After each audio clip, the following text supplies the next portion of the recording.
Good evening to you all faithful viewers of Equinoxe Television. Thank you so much for being with us on this edition of the news. Our major stories tonight: shock and confusion, consternation among the inhabitants of Mabanda in Bonaberi. At least 3 persons from the same family have been confirmed or declared dead after consuming food prepared for the entire household.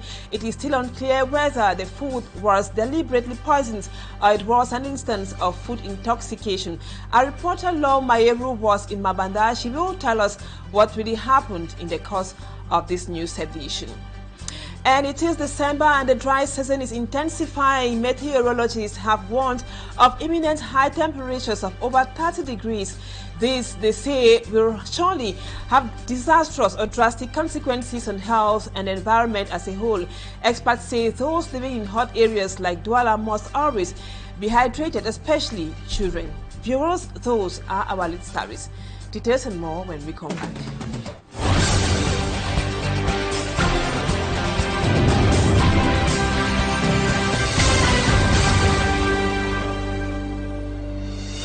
Welcome back, viewers. Thank you so much for having confidence in us. We told you in the headlines: shock and consternation in Mabanda. It is a locality in Bonaberi here in Douala, as 3 children from the same family lost their lives tragically. The 3 children, like we say, from the same family were confirmed dead.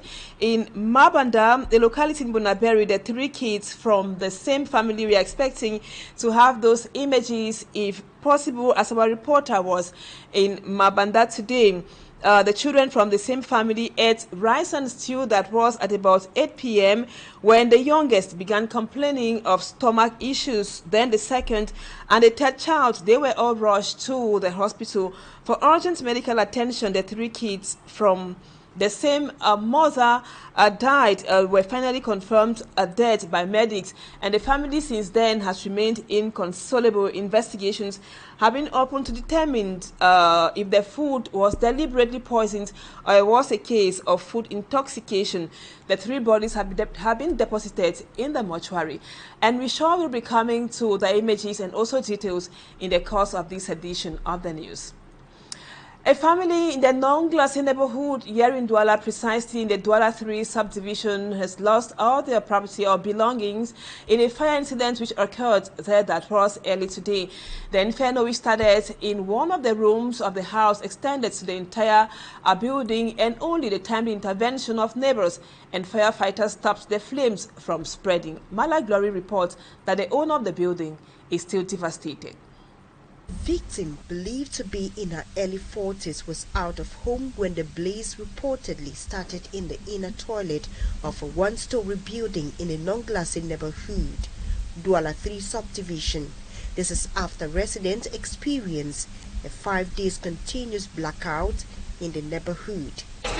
A witness said, few minutes after electricity was restored, a neighbor ran to her informing her of a fire incident in a nearby building. That was how they rushed to the building and noticed smoke emanating from the house. They forced the door open and discovered that fire had consumed almost all the household equipment, including a gas bottle that exploded and chased away onlookers. Thanks to the timely intervention of the firefighters, no human life was lost, but enormous material damage recorded. The exact cause of the fire incident is yet to be made public. And meteorologists, we told you in the headlines, also have warned of an extremely hot atmosphere in Cameroon in this month of December. Intense heat and temperatures exceeding over 30 degrees centigrade. It will pose significant health challenges and also on agriculture and environmental risks. Experts are sounding an alarm and offered practical advice to the local inhabitants. Cedric Chakutio with more. December and the adverse effects of the dry season are quickly being felt by inhabitants across the country, which are experiencing heat waves. This intense heat, which is becoming unbearable due to climate change over the years. Meteorologists are warning of the risk and likely impact of climate change in various areas of concern, particularly health. The morning will bring dry winds, cold winds and significant dust, which will affect residents' eyes.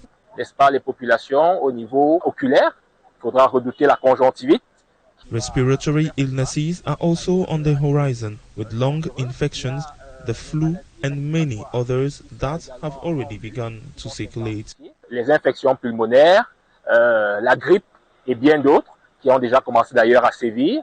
Very young children are among the most vulnerable. La déshydratation. For very young children, vaccination is always advisable. Their health will be at great risk, so they must also be vigilant about epidemics, specifically during this season, as well as skin diseases that will also be prevalent. Déshydratation qui peuvent aller jusqu'au coma. On roads, heat, stress due to high temperatures, sometimes exceeding 30 degrees Celsius, can lead to accidents. À l'origine d'autres This éléments. also contributes to other risk factors for drivers, such as fatigue and anger due to the intense heat. Drivers must remain calm despite the heat and caution they will experience. Il faudra rester prudent.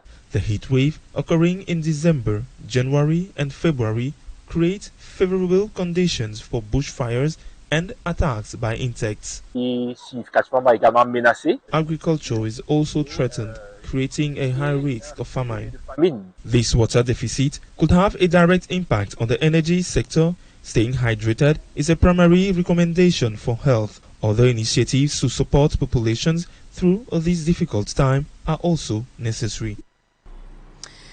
We now take you to the Awing village in the Widikum subdivision of the Northwest region, where a community that has never known a motorable road. What exists there is a narrow stretch of sharp stones cutting through thick bushes, turning every trip to Awing into a dangerous test of survival. Bike riders, who are the only transporters in that area, are appealing on governments to come to their rescue. Our reporter Mbus Stella paints a picture of the roads to Awing. This is not a construction site. This is the only route into Awing village in Widikum subdivision of the Northwest region. It is a stony track that locals simply call the road. For transporters here, every journey is a gamble.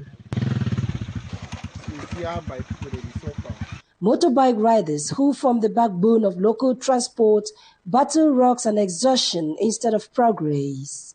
Awing has never had a motorable road, yet this less than 4 kilometer stretch from Widikum to Awing can take up to 2 days to cross, especially in the rainy season.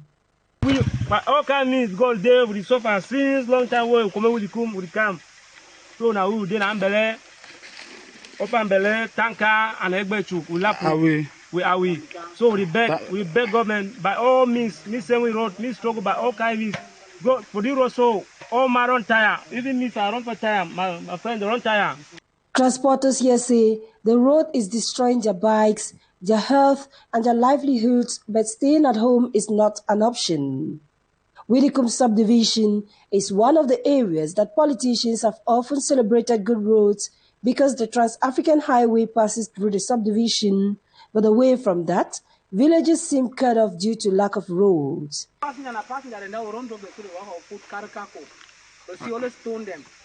We know they were as we talk to a beg. We run so far with the beg government say me try by all kind means for saving as a small monkey road more park because they want a stone. Yeah, with the beg government I beg.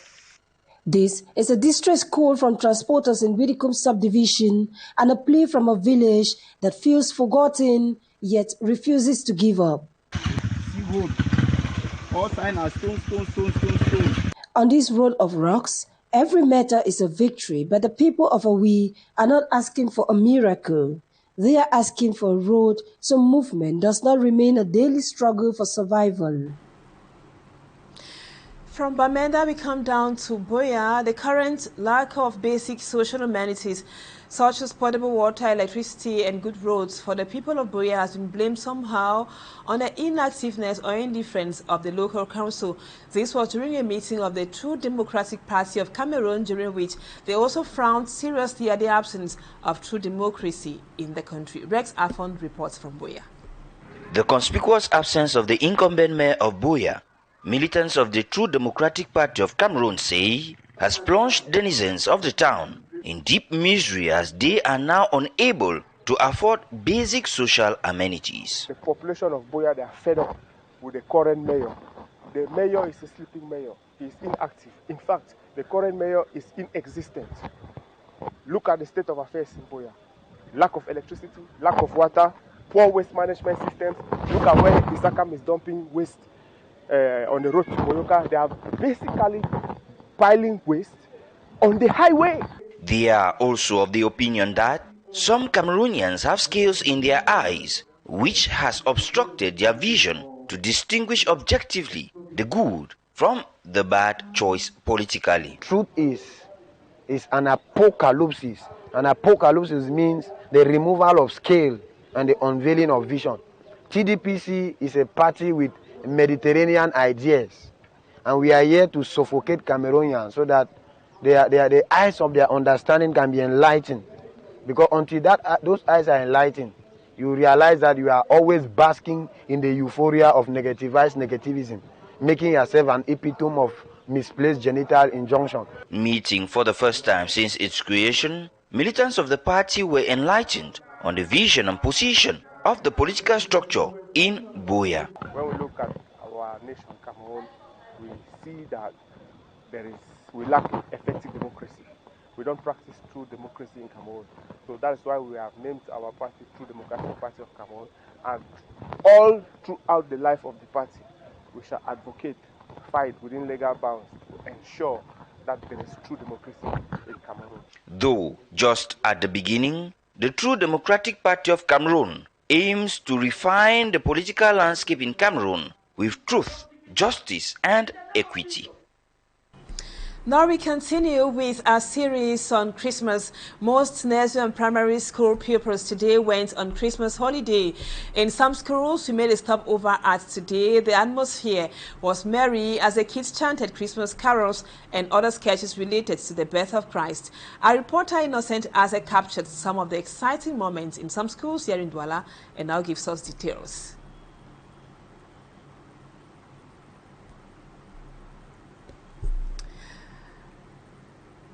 We come back to the report of Innocent Aze. It falls on our Christmas series of today. We just told you that most nursery and primary school pupils went on Christmas holidays today. In some schools, we made a stopover at.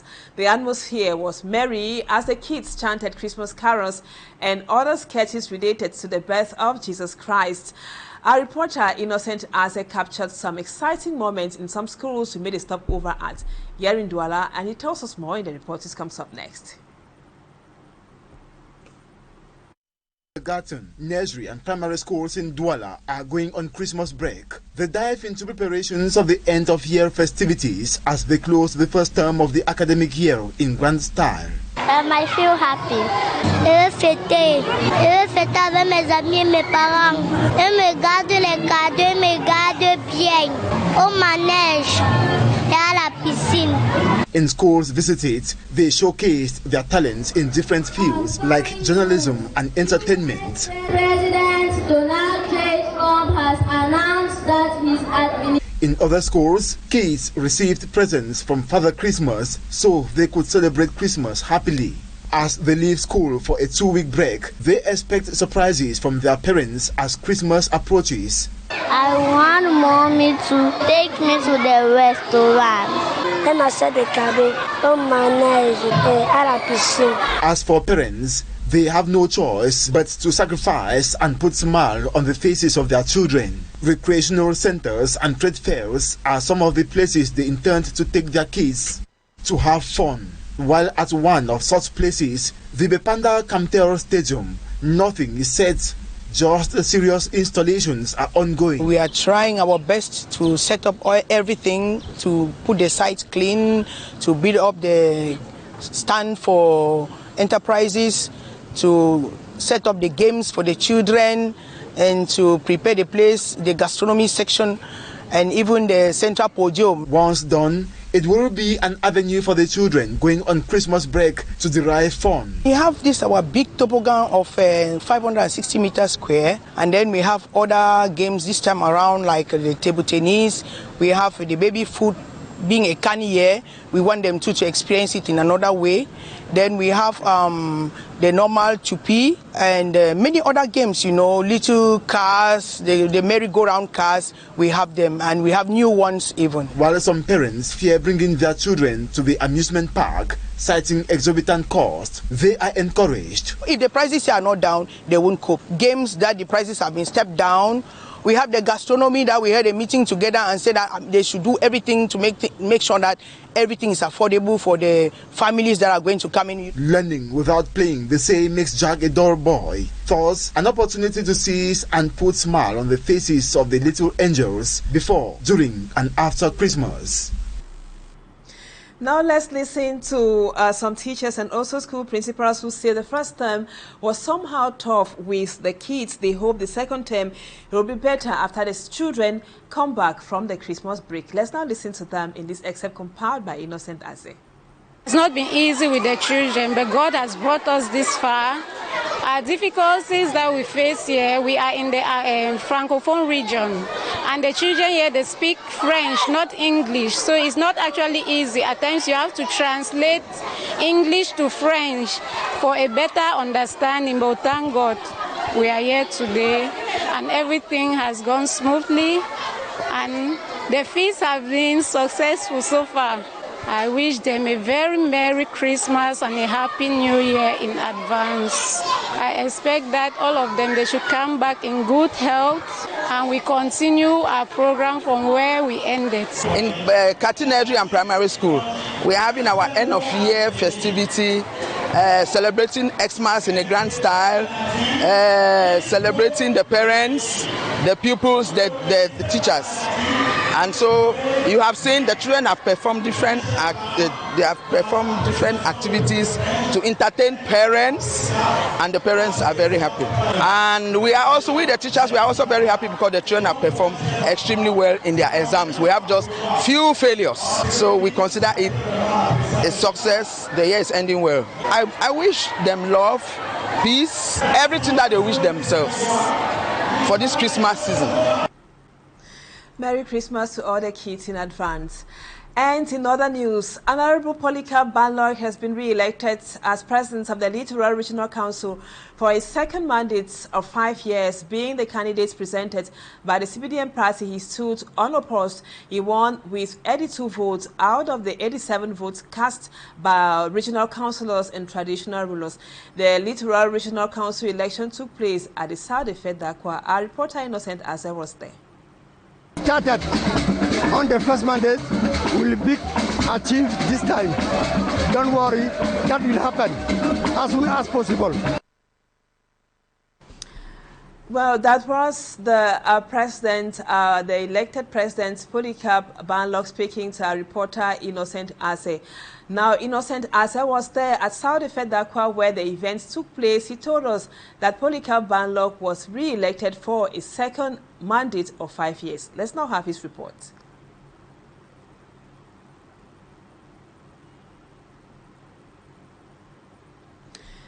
Honorable Polycarp Banlock, being the candidate presented by the CPDM party, stood unopposed by comrades in an election without any opposition party. Out of 90 registered electors, 3 were absent, 87 voted, amongst them 20 traditional rulers and 67 regional councillors.